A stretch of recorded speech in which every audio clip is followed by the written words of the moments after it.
Good morning बच्चों। आज हम सब बीएड वाले बच्चों को पढ़ाएंगे। बीएड सेकेंड सेमेस्टर के बच्चों को पढ़ाएंगे, जिसमें हम आपको अधिगम का आकलन आपको आज बताएंगे। तो अधिगम का आकलन जो है वो आपका सेकेंड पेपर है। तो इसमें हम आपको इसके पहले वीडियो में आज हम आपको सीएटी पढ़ाएंगे, बालकों का अंतर्बोध परीक्षण, जो चिल्ड्रन एप्रेशन टेस्ट सीएटी के नाम से जाना जाता है। इसके पहले हमने आपको टीएटी बताया था, हिंकप्लाट बताया था, और व्यक्तित्व मापन के अंतर्गत ये सारी चीज़ें आते हैं, जो 3 भागों में बांटा गया था। मैंने आपको इससे पहले बताया भी था। तो आज जो हमारा पार्ट है वो हम आज आपको सीएटी बताएंगे, चिल्ड्रन एप्रेशन टेस्ट के बारे में, जो बालकों का अंतर्बोध परीक्षण के नाम से जाना जाता है।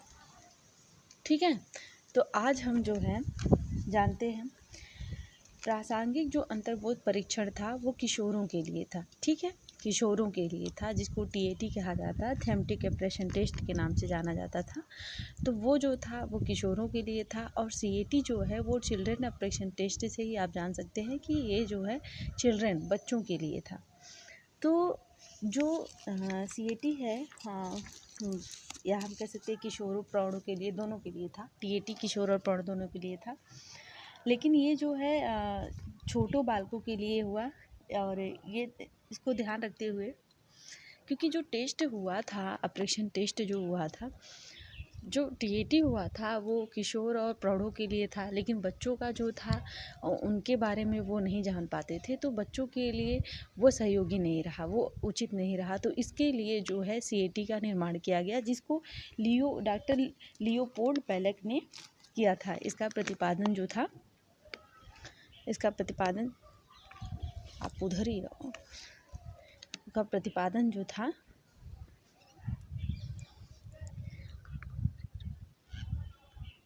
डॉक्टर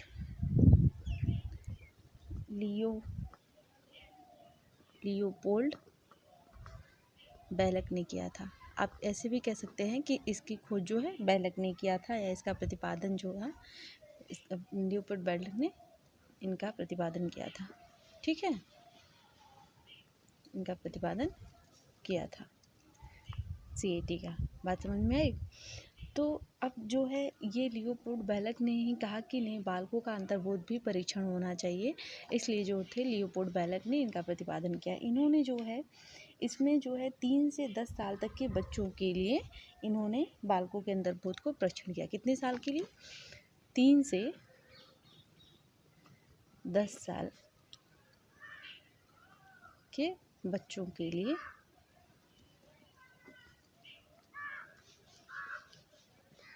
सीएटी को प्रस्तुत किया था। ठीक है, किसने किया था? लियोपोल्ड बेलेक ने किया था। ठीक है, तो लियोपोल्ड बेलेक जो थे 3 से 10 साल के बच्चों के लिए इन्होंने इस परीक्षण का, बालक अंतर्बोध परीक्षण का निर्माण किया था। अब इसका भी जिस तरीके से मैंने आपको पहले टेस्ट में भी बताया था कि परीक्षण सामग्री क्या होती है, परीक्षण की विधि क्या होती है, उसका विश्लेषण क्या होता है, इसी तरीके से इसमें भी है। ठीक है, तो आज जो हमारा यहाँ पर पहला हेडिंग होगा वो होगा टेस्ट मटेरियल। ठीक है, टेस्ट मटेरियल, टेस्ट मटेरियल जो परीक्षण सामग्री है हमारी। ठीक है, ये हमारी परीक्षण सामग्री है। तो अब परीक्षण सामग्री में इसमें भी, जैसा कि आपको रोशा में आपने देखा था कि 10 कार्ड होते हैं, और प्रासंगिक अंतर्बोध परीक्षण में भी देखे थे आपके 31 कार्ड होते थे। लेकिन जो सीएटी होता है वो हमारा, इसमें भी 10 कार्ड होते हैं। इसमें आप कंफ्यूज मत हो जाइएगा कि रोशा का भी 10 कार्ड था और सीएटी का भी 10 ही कार्ड है। तो इस परीक्षण में कुल कितने कार्ड होते हैं? इस परीक्षण में कुल 10 कार्ड होते हैं। कितने होते हैं? 10 कार्ड होते हैं। ठीक, और उन जो हमारा ये कार्ड जो होता है, जिस पे वो जानवरों का चित्र बना हो गया। ध्यान रखिएगा कि लियोपोल्ड बेलेक ने जानवरों का चित्र और पशु पक्षियों का चित्र इसलिए बनाया था, या हम कह सकते हैं कि केवल जानवरों के ही बारे में कह सकते हैं, इसलिए बनाया था कि 3 से 10 साल के बच्चे जो होते हैं उनकी मानसिक जो स्थिति होती है, जो उनको पढ़ने लिखने के लिए जो अट्रैक्टिव होती है, उसको देख के लीयोपोल्ड बेलेग ने बनाया था। तो 10 कार्ड होते हैं और जिन पर क्या होता है, किसके चित्र बने होते हैं, जानवरों के बने होते हैं। ठीक है, जानवरों के चित्र बने होते हैं।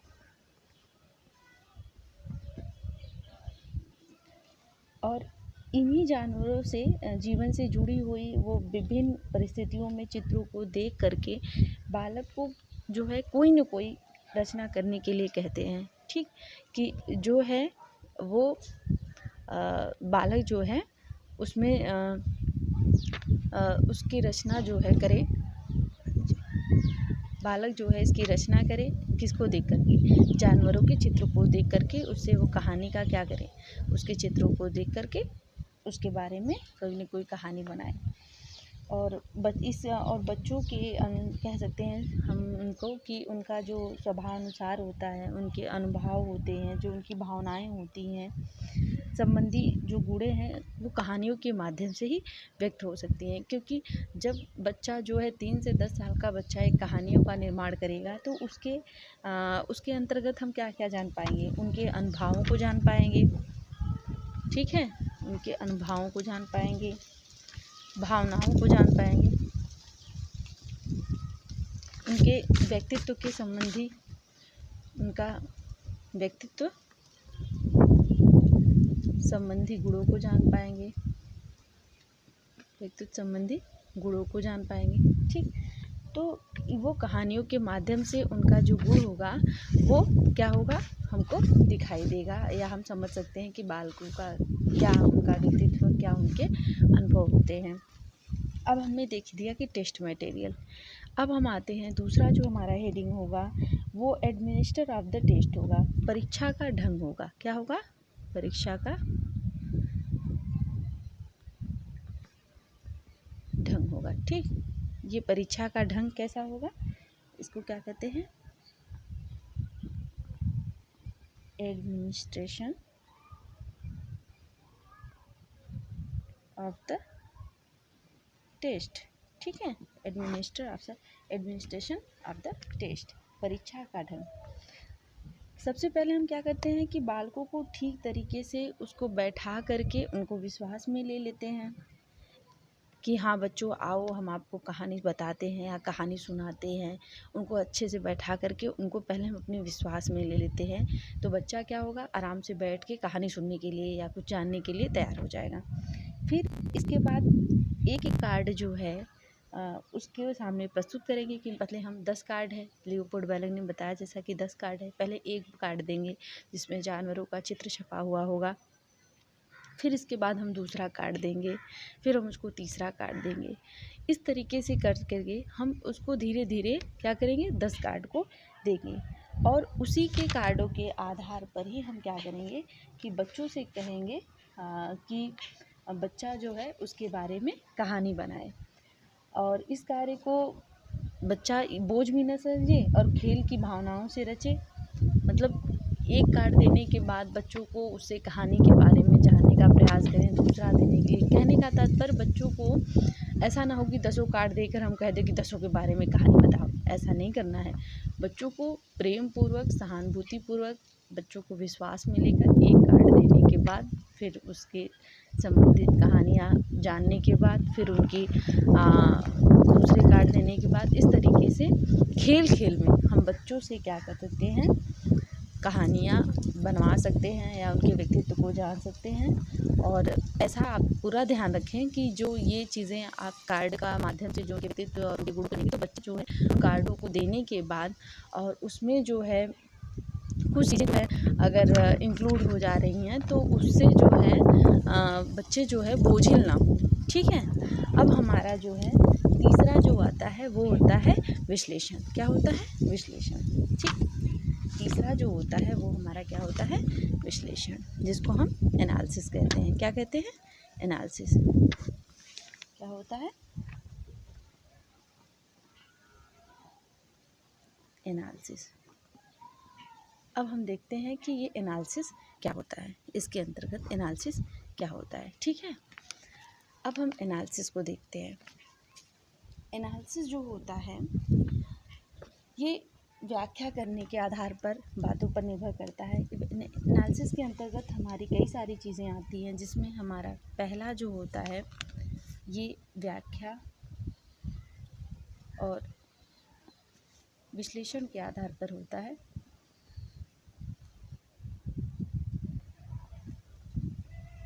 ठीक है, इसके अंतर्गत कई सारी चीज़ें आती हैं, जिसमें हमारा पहला जो है आएगा नायक, दूसरा जो हमारा आएगा कहानी प्रसंग, तीसरा जो आएगा कहानी का अंत,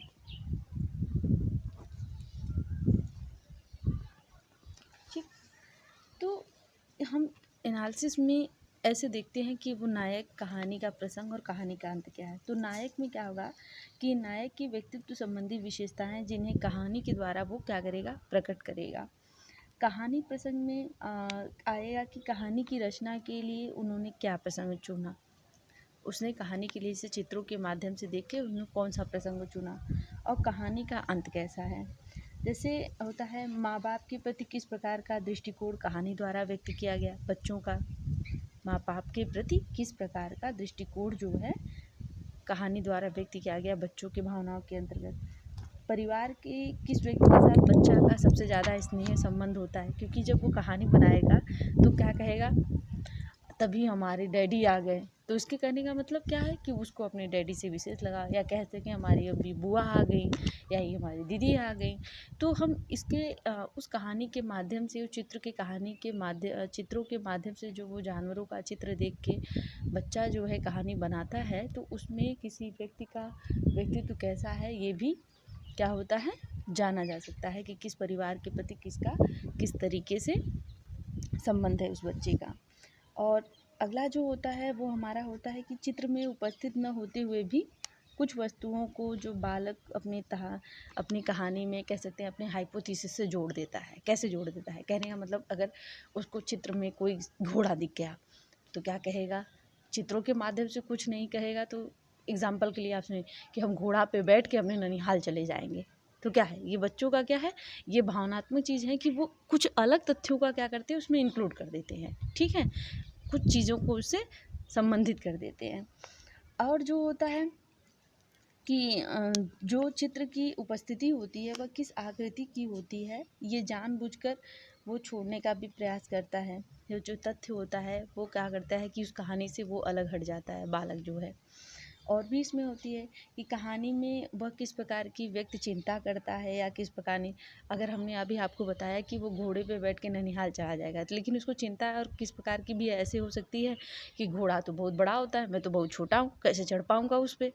तो इस तरीके से बहुत सारी कहानियों की, बहुत सारी उनकी समस्याओं को भी हम व्यक्तित्व के बारे में जान सकते हैं। तो और अभी बहुत चीज़ें हैं इसमें, जैसे कि हम कह सकते हैं कि कहानी का किसी पात्र जो होता है कोई अपराध करने पर उसे किस प्रकार की सज़ा देना चाहता है, ये भी देखते हैं। और कहानी में पात्रों का कैसा आत्मविश्वास होता है, वह अपने आत्मरक्षा के लिए कौन कौन सा उपाय करते हैं, उनकी सफलताएं, उनकी आनंद कामनाएं, जो भी चीज़ें हैं उनके प्रति क्या दृष्टिकोण है, ये भी हम जान सकते हैं। उनकी रचना भाषा कैसी होती है ये भी जान पाएंगे, उसकी विषय वस्तु क्या होती है ये भी जान पाएंगे, और उस विषय वस्तु को बनाने में उनको कितना समय लगा हम ये भी जान पाएंगे, और रचना करते समय बच्चे का व्यवहार किस प्रकार का रहा, ये सारी चीज़ें जो है हम एनालिसिस के माध्यम से जान सकते हैं।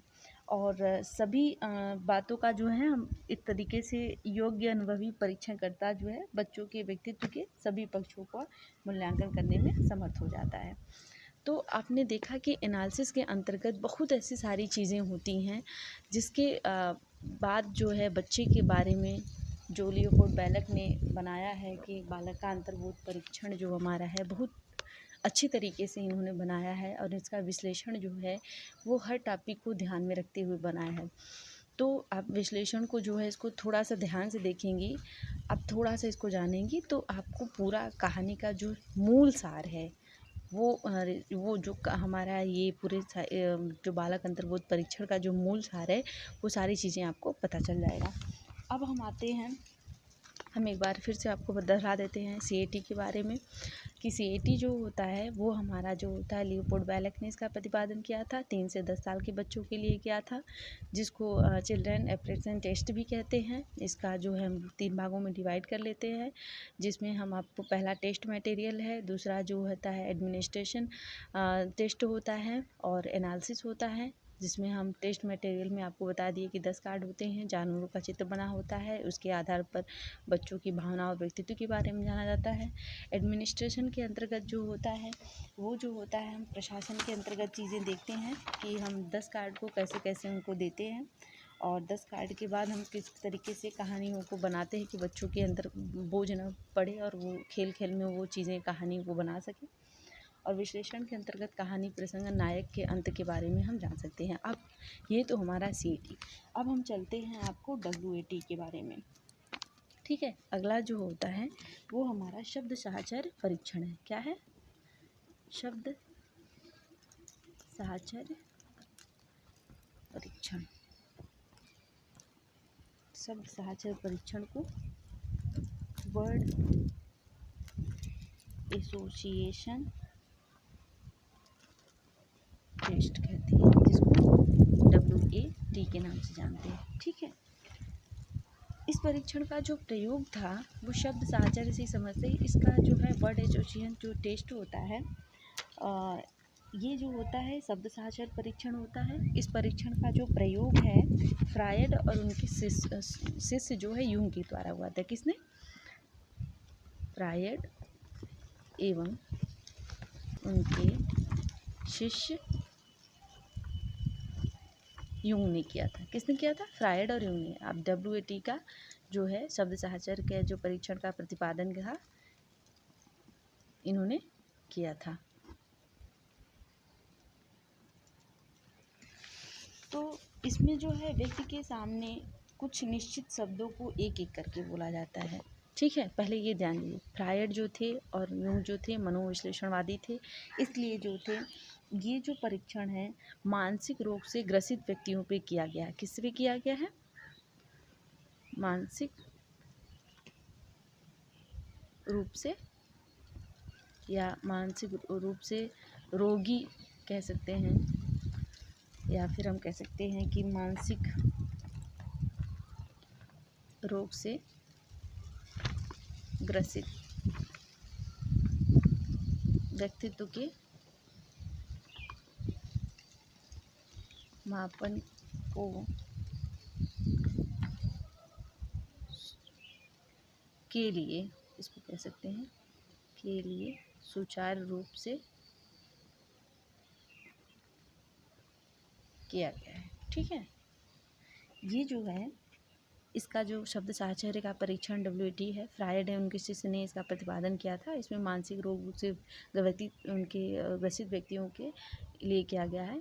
इसमें जो है कुछ निश्चित शब्दों का एक एक शब्दों का जो है करके बोला जाता है और शब्द सुनने के बाद उसके मन में जो शब्द आए उसे बोलना होता है और उसी प्राप्त शब्द के आधार पर उसकी विश्लेषण के आधार पर व्यक्तित्व के सांवेगिक संघर्षों का पता लगाया जाता है। जैसे कि अगर कुछ निश्चित शब्द बोल दिए जाते हैं, ठीक है, WAT में कुछ निश्चित शब्द बोले जाते हैं, निश्चित शब्द बोले जाते हैं। ठीक है, कुछ निश्चित शब्द बोल दिए जाते हैं और वो निश्चित शब्दों को एक एक करके बोला जाता है। ठीक है, और एक एक शब्द जब बोल दिया जाता है तो जो मानसिक रूप से जो ग्रसित व्यक्ति है वो क्या है, उसे एक एक शब्दों से उसको और भी ज़्यादा बोलेगा, तो वो जो बोलता है तो वो उसी के माध्यम से उनके सांवेगिक जो है क्या संघर्ष है, मतलब उसके अंतर को जो है क्या संघर्ष है उसके बारे में हम पता लगा सकते हैं। ठीक है, हम ऐसे कह सकते हैं। आप ध्यान से सुनिएगा, ये बहुत ही अच्छा टॉपिक है, अक्सर पूछा भी जाता है एग्ज़ाम में, आपको UPTT CTT में पूछा जाता है, तो आप ध्यान से सुनिए कि ये जो एक एक शब्द कुछ बोलता है, कुछ समय अंतराल के बाद भी बोला जाता है, तो वो क्या करता है, उसके मन में जो शब्द आता है, ठीक है, किसको, रोगग्रसित जो है, मन में जो शब्द आता है उसके माध्यम से व्यक्ति के सामवेगिक संघर्षों का पता लगाया जाता है।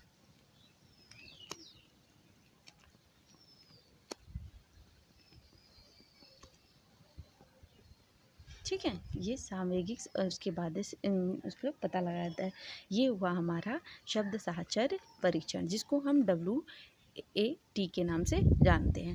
अब जो हमारा है PC है, क्या है अगला जो हमारा है वो PC के बारे में है। हम PC के बारे में आपको बताते हैं कि जिसको PC जो है पिक्चर कंप्लीटेशन टेस्ट होता है, जिसको चित्रपूर्ति साहचर्य या चित्रपूर्ति परीक्षण के नाम से भी हम जाना जाते हैं। ठीक है, अब अगला जो है हमारा हो ये है चित्रपूर्ति परीक्षण, जिसको हम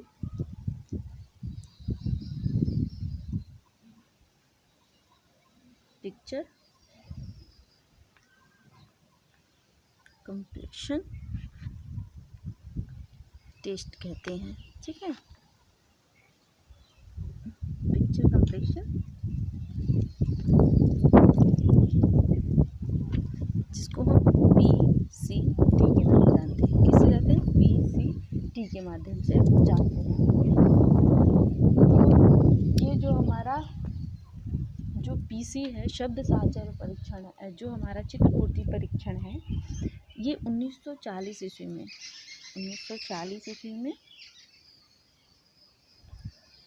रोहड़े तथा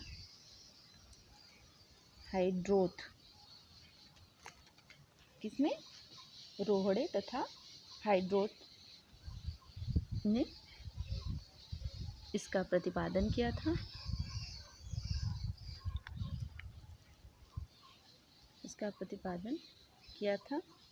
व्यक्तित्व मापन में इसका जो है PC का जो है किसमें होता है? व्यक्तित्व मापन के लिए किया था। ठीक है, अब आपको समझ में आया कि अब हमारा जो है हम PCA पढ़ रहे हैं। इसमें जो है 1940 ईस्वी में रोहड़े तथा हाइड्रोथ ने किया था। किसने किया था? रोहड़े तथा हाइड्रोथ ने किया था। इसका प्रतिपादन व्यक्तित्व मापन के लिए किया गया था। ठीक है, व्यक्तित्व मापन के लिए किया गया था। इसमें जो है रोटर ने 1950 ईस्वी में व्यक्तिपूर्ति परीक्षण विकसित किया था। किसने? रोटर ने 1950 में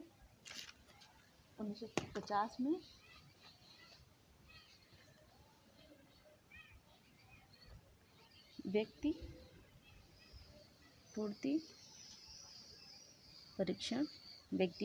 परीक्षण विकसित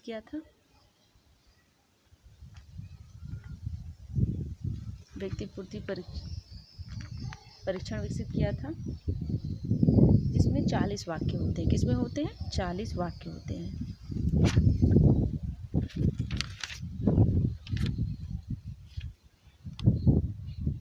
ठीक है, 40 वाक्य होते हैं और व्यक्ति जो है उन्हें पूरा करना होता है। इस परीक्षण में व्यक्ति का जो होता है एक हिस्सा केवल दिया जाता है, दूसरा हिस्सा खाली होता है, जिसकी पूर्ति उन्हें कहा जाता है। जैसे कि हम कह सकते हैं आगरा। ठीक है, या हम लिख दें यहाँ पे कुछ भी, हम वाराणसी।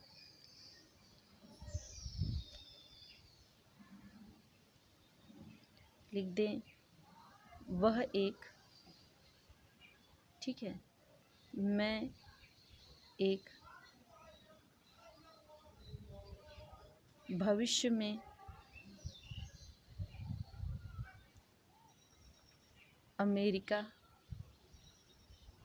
में कुछ भी चीज़ें हैं, उसके बाद में एक वाक्य लिख दिया जाता है। उसको जो है पूरा करना होता है। क्या है? चित्र के माध्यम से भी, वाक्य के माध्यम से भी उसे पूरा करना होता है। जब व्यक्ति वाक्य पूरा करता है तो व्यक्तित्व के विभिन्न पक्ष जो है प्रकट होते हैं। इन जो वाक्य होता है वो विश्लेषण और व्याख्या करते समय यह बातों का ध्यान रखना चाहिए कि व्यक्ति ने किन बातों से बचना चाहे, किन चार बातों की पूर्ति करना चाहे। ठीक है, किन बातों से वो बचना चाहे, किन बातों से पूर्ति की है। ठीक, तो ये हमारा है चित्र पूर्ति परीक्षण, जिसको पीसी के नाम है। इसको 1940 ईस्वी में रोहड़े ने किया था। किसने? रोहड़े और हाइड्रोथ ने किया था इसका प्रतिपादन। ये व्यक्तित्व मापन के लिए ही किया जाता है। इसको रोटर ने जो था 1950 में व्यक्ति पूर्ति परीक्षण विकसित किया था। रोटर ने 1950 ईस्वी में व्यक्ति पूर्ति परीक्षण विकसित किया था, जिसमें 40 वाक्य होते हैं और उस वाक्य में जो 40 वाक्य होते हैं और व्यक्ति जो है उन्हें पूरा करना हो, व्यक्ति को जो है उसे पूरा करना होता है। और कुछ भाग जो होते हैं खाली छोड़ दिए जाते हैं। एक वाक्य दे दिया जाता है और बाकी खाली छोड़ दिए जाते हैं, जिसमें वह व्यक्ति जो है अपनी इच्छा अनुसार उसमें उसको बोलता है, उसको पूरा करता है। और उसको इससे उनके व्यक्तित्व के विभिन्न पक्षों के बारे में हम जान पाते हैं। और इनके जो विश्लेषण और व्याख्या के द्वारा हम ये देख पाते हैं कि मतलब जिसका व्यक्तित्व मापन किया जा रहा है वो कौन सी चीज़ों को रिक्त स्थानों की पूर्ति कर रहा है, कौन चीज़ें बचना चाह रहा है, कौन सी चीज़ें बताना चाहता है। तो ये हमारा हुआ पीसीटी। ठीक है, हमको उम्मीद है कि ये आपको समझ में आएगा। अब हम चलते हैं प्रक्षेपी विधियों के गुण और दोष। ठीक, प्रक्षेपी विधियों के गुण और प्रक्षेपी विधियों के दोष। ठीक है, अब हम गुण के बारे में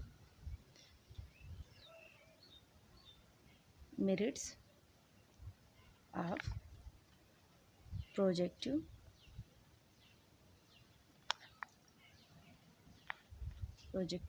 टेक्निक।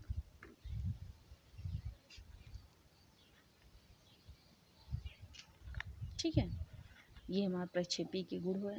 तो गुण में हमने ये देखा कि इसमें अन्य विधियों की अपेक्षा कुछ विशेषताएं भी पाई जाती हैं, जिससे व्यक्तित्व का मूल्यांकन होता है। इसमें जो होता है जो प्रक्षेपी विधि होता है और ये जो होता है इसका प्रयोग जो है बच्चों और बड़ों पे भली भांति किया जा सकता है। इसके प्रक्षेपी विधियों के द्वारा पे व्यक्ति का संपूर्ण व्यक्तित्व का मापन भी हो सकता है। इसके माध्यम से जो व्यक्ति में दबी हुई भावनाएं, इच्छाएं, अभिलाषाएं हैं, उसके भय के कारण जो है आंतरिक कारण या आंतरिक पीड़ा को वो जो है व्यक्त नहीं कर पाते हैं, उसकी गोपनीयता से मूल्यांकन भी हो सकती है। और ये इस परीक्षण में व्यक्ति को इस तरीके से बिल्कुल नया काम करना पड़ता है, वह कार्य रचनाहीन भी होती है। और इसमें व्यक्ति जो होता है स्वतंत्र रूप से अपनी मौलिक विचारों को व्यक्त भी कर लेता है और व्यक्ति में उत्तरों को दोहराने की आशंका भी नहीं होती है। इसमें जो होता है पूर्व प्रशिक्षणों के और दुष्प्रभावों से बचा भी जा सकता है। प्रक्षेपी विधियों के द्वारा जो है व्यक्ति का जो मूल्यांकन की जो प्रक्रिया होती है वह गुप्त रहती है और हमेशा परीक्षा का परिणाम जो होता है व्यक्ति द्वारा जो मिलता है उसको पता नहीं चलता है। और व्यक्ति को यह भी ज्ञात हो जाता है कि उसका व्यक्तित्व परीक्षण किया जा रहा है, उसे जानकारी भी नहीं होती है। और परीक्षण को अच्छा या बुरा के लिए उसे किसी प्रकार का उत्तर देना चाहिए, जैसे कि हाँ आपका व्यक्तित्व जो है काफ़ी अच्छा है या बुरा है, जो भी है इसका आप उसका कर भी सकते हैं परिणाम स्वरूप, और जानबूझकर बिगाड़ने का खतरा भी नहीं रहता है। तो ये इस तरीके से जो हमारा है व्यक्तित्व के हमारे गुण जो होते हैं बहुत महत्वपूर्ण होते हैं। जब किसी चीज़ में गुण भी है तो उनके दोष भी हैं। तो दोष में हम देखते हैं कि डिमेरिट्स ऑफ प्रोजेक्टिव टेक्निक। ठीक है, अब इसके डिमेरिट्स कौन कौन से हमें देखते हैं। पहली बात, इस परीक्षण में जो है बहुत ज़्यादा अधिक समय लगता है। इस परीक्षण में समय तो लगता है क्योंकि एक एक व्यक्तियों पे परीक्षण किया जाएगा तो समय ज़्यादा लगता है। इस परीक्षण में विश्वसनीयता का और गंभीरता का भी अभाव पाया जाता है। इस परीक्षण जो है काफ़ी महंगी भी होती है। इस परीक्षण में जो होता है परीक्षणकर्ताओं की आवश्यकता होती है जिनका हमेशा अभाव होता है।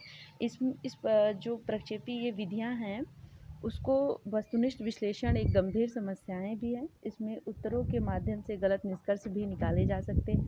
तो ये इनके दोष होते हैं और ये हर तरीके से दोष होने और गुण होने के साथ साथ भी परीक्षक जो है अत्यधिक कुशल बनाने के लिए हम प्रक्षेपी विधियों के अतिरिक्त व्यक्तित्व मूल्यांकन के और भी विधियों की पूर्ण सहायता लेनी चाहिए, जिससे हम व्यक्तित्व के बारे में पूर्ण जानकारी लें।